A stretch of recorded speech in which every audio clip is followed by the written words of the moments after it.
maire de la commune de Diakhar, M. Mathioro Fall, a convié le conseil municipal, les chefs de village, les acteurs de développement, les femmes et les jeunes à une session d'orientation budgétaire pour recueillir leur avis sur les problèmes de la commune, pour enfin dégager des objectifs et des priorités pour l'année 2020. Les priorités, donc je peux dire la santé, parce que nous avons un problème de carte sanitaire au niveau de la commune de Diakhar. Nous avons vu que la majeure partie des infrastructures sont concentrées sur la partie sud et que ces infrastructures-là sont excentrées. Donc du coup, ça va laisser la partie nord en rade et donc c'est ce qui nous a poussé à créer un deuxième poste de santé au niveau de Sokane. Et mieux, il y a l'autoroute Ila Touba qui a divisé la commune en deux parties et privant, n'est-ce pas, donc la zone nord de ces infrastructures sanitaires. D'où donc le projet sur la construction du deuxième poste de santé. On a déjà construit l'infirmerie, le logement de l'ICP est en construction et l'année prochaine, Inch'Allah, dans le budget 2020, nous allons clôturer pour démarrer les activités au niveau de ce poste de santé. Mais également, nous avons construit à Ndiaye une case de santé.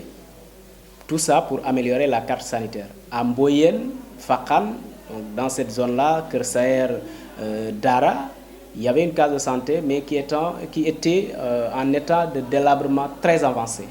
Donc du coup, nous nous sommes dit que mieux vaut construire une nouvelle case et prendre les dispositions pour que, au moins au fil du temps, pour que même cette case puisse être érigée en poste de santé. Côté appui aux femmes, avec des partenaires au développement, nous avons pu donc regrouper ces femmes en fédération communale. Et à partir de ce moment, donc, ces femmes seront capacitées et à partir de là aussi, la commune va essayer donc de les appuyer par rapport, n'est-ce pas, donc, à des subventions, à des dotations pour qu'elles puissent développer des activités génératrices de revenus. Autre problème, c'est les travaux d'allègement, les équipements pour alléger les travaux des femmes. Donc ça a été donc soulevé et que des dispositions seront prises pour prendre en compte, n'est-ce pas, donc cela.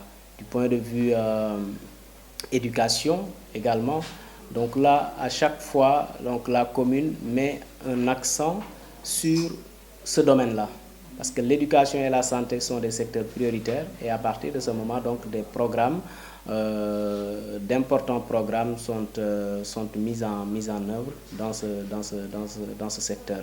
Et je peux prendre, surtout dans le cadre de l'informel, notre programme d'appui au Dara. Chaque année, la commune prend un Dara et à partir de là, donc, en fonction des priorités de ce Dara-là, soit de construire des abris pour les talibés ou bien de construire des toilettes pour ces talibés-là. Donc en gros, donc ça c'était un peu les points saillants qui ont été soulevés au niveau de ce conseil. Et autre chose, il y a également le problème de l'eau. Le problème de l'eau avec la gestion des forages confiés à l'Aquatec. Ça vraiment, il y a quoi s'inquiéter. Parce que le président de la République, dans sa politique, il voulait que les populations puissent accéder à l'eau en quantité et en qualité.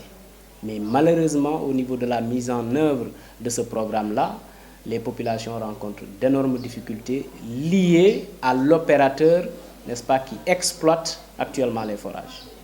Donc il y a des lenteurs au niveau de la gestion des pannes et parfois même des forages des populations sont privées d'eau à cause d'une facture impayée ou parfois même des manques de carburant. Ça, c'est inadmissible si on veut parler donc de l'émergence. Et à ce niveau-là, donc nous lançons un appel aux autorités étatiques pour que des solutions puissent être préconisées pour que vraiment, véritablement, donc, ces problèmes-là deviennent de mauvais souvenirs. Des innovations significatives ont été prises avec la carte carrée, qui consiste à inciter les populations à s'acquitter de ce devoir citoyen qui est le paiement de l'impôt. Cette carte va permettre au chef de ménage de s'assurer que son impôt a été versé et que cette carte-là va être un outil donc, de feedback aux populations, aux chefs de ménage.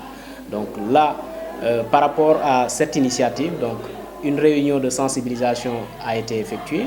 Les chefs de village ont été capacités. Les chefs de village aussi ont été organisés en collectif.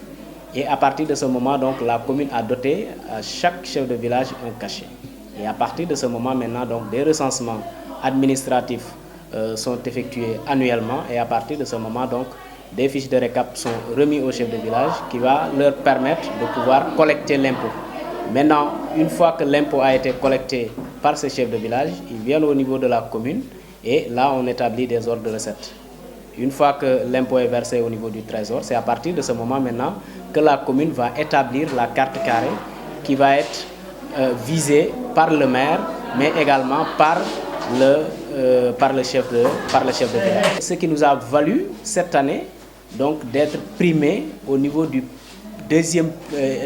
la deuxième édition du prix du leadership local.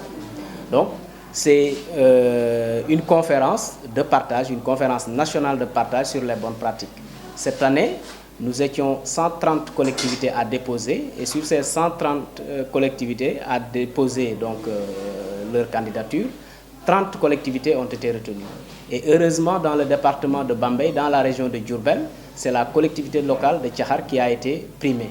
Un partenariat a été noué avec la commune de Grand-Avignon, qui se trouve en France, pour mettre un terme au problème de mobilité des élèves de la commune de Thiakhar. Nous avons constaté qu'il y a des problèmes de mobilité, parce que la majeure partie des élèves, ils quittent Thiakhar pour aller au niveau de Bambey.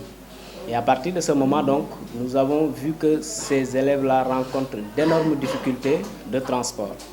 À partir de ce moment, nous avons noué un partenariat avec le Grand Avignon, qui est une communauté d'agglomération de 16 communes et qui nous a octroyé 2 minibus pour le transport de ces élèves-là, pour faciliter la mobilité de ces élèves.